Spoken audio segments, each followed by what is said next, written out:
Monsieur Houellebecq, Madame Houellebecq, Monsieur et Madame.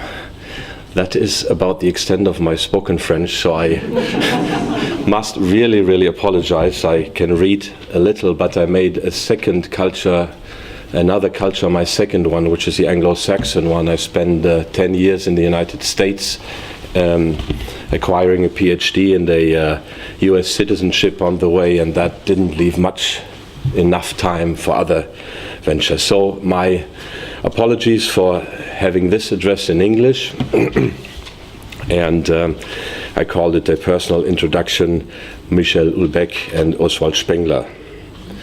I first came across Michel Houellebecq in the mid-2000s.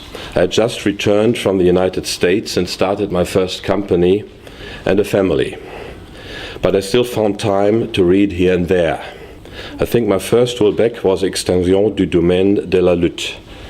He was a writer to take note of, fresh, different, yet despite his modern and blatant style, deeply grounded in European culture. Or at least what was left of it. Or at least this is how it seemed to me. So I immediately bought La Possibilité d'Unir and La Carte et le Territoire when they came out. And of course, Soumission. On the way, I picked up some of the smaller works on Lovecraft, Public Enemies, and so forth. I still have to read Les Particules Élémentaires, but one should have something in store to cheer you up on a rainy day. Because actually, reading Houellebecq cheers me up, at least most of the time. If there is a European literature, Michel Houellebecq sets the standard of how it should look today. His work is deeply European, reflecting an age of atomization and decadence, but still giving us glimpses of the rich tradition that has brought us to where we are today. This shattered and confused tradition is leaving us full of doubt, and yet is full of great memories that still have the potential to carry and sustain us to a certain extent. By the way, I define European as almost any Englishman would do. Continental Europe without Great Britain. What is different in continental Europe, European world, is a certain self-doubt, a certain decadence, a certain complexity. To the Englishman and to his natural heir, the American, the world is clear and straightforward. Yes, there may be complications, but they are to be overcome. History is linear, and so are aspirations. Not so on the continent with all its heavy baggage. History does have its pitfalls and maelstroms, plenty of them. Of course, Michel Houellebecq is not only continental European, but French to the bone, the epitome of the French intellectual. This, I pose, demands no further explanation.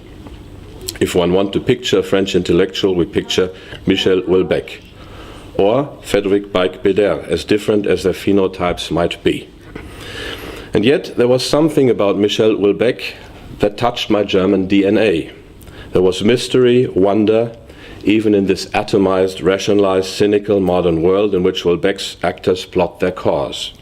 There's depth in Houellebecq, potentially to be missed by readers who do not have it themselves, and a certain German-style melancholy.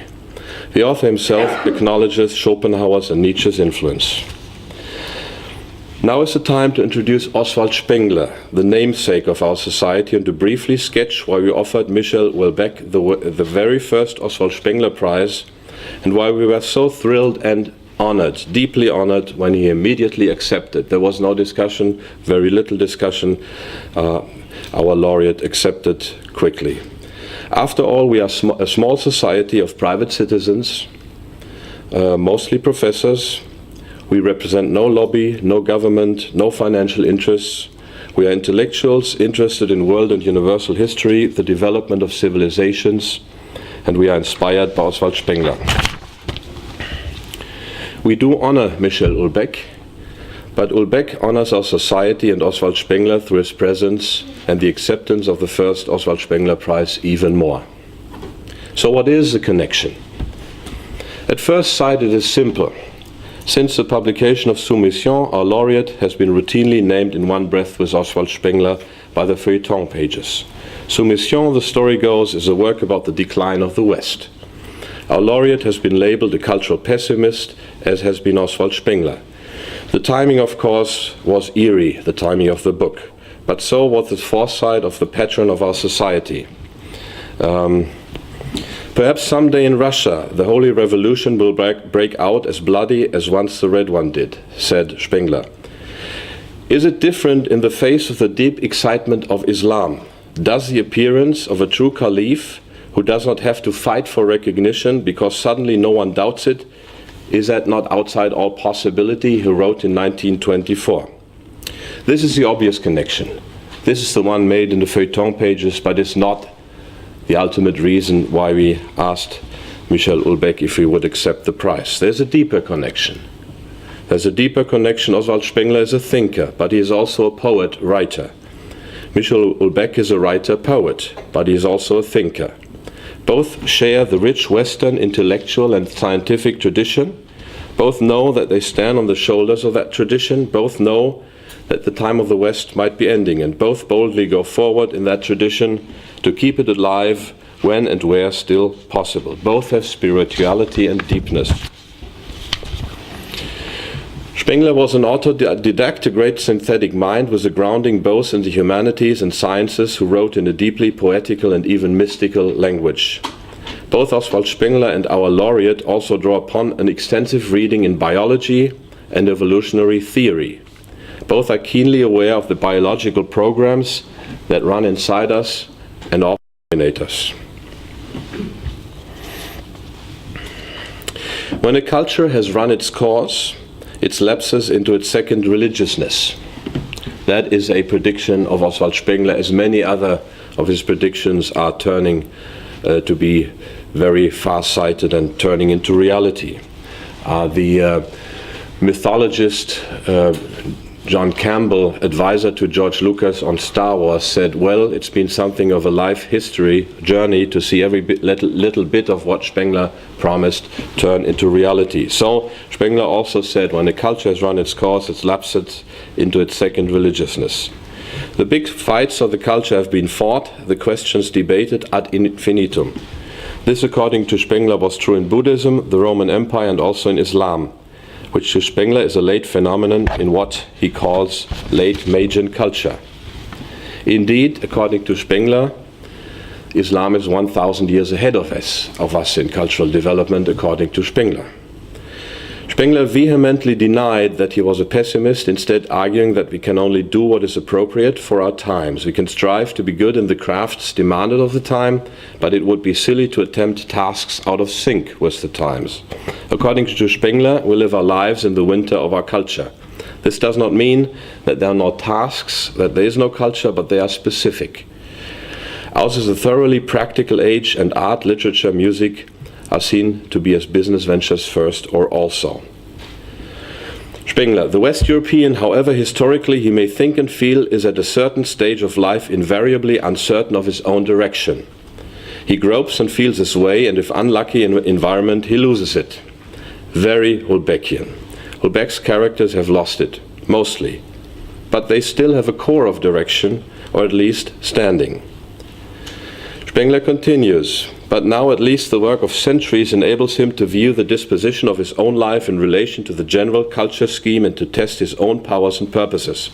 And I can only hope that men of the new generation may be moved by this book to devote themselves to techniques instead of lyrics, the sea instead of the paintbrush, and politics instead of epistemology. Better they could do not. Imagine the impressions these words made on a 15-year-old back in 1979, and I know from many in the society that they had a similar experience. In 1949, shortly after the catastrophe of World War II, Theodor Wiesengrund Adorno wrote that Spengler, who was one of the most widely read thinkers between the wars, had been largely forgotten.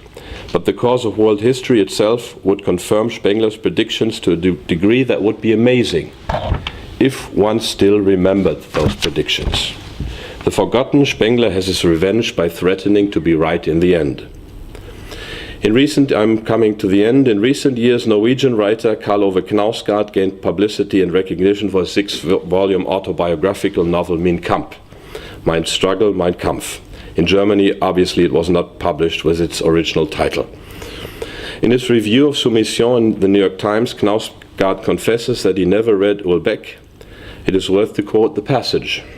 I do not read Houellebecq's books or watch Lars von Trier's films, because they're simply too good. What prevents me from reading Houellebecq and watching von Trier is a kind of envy.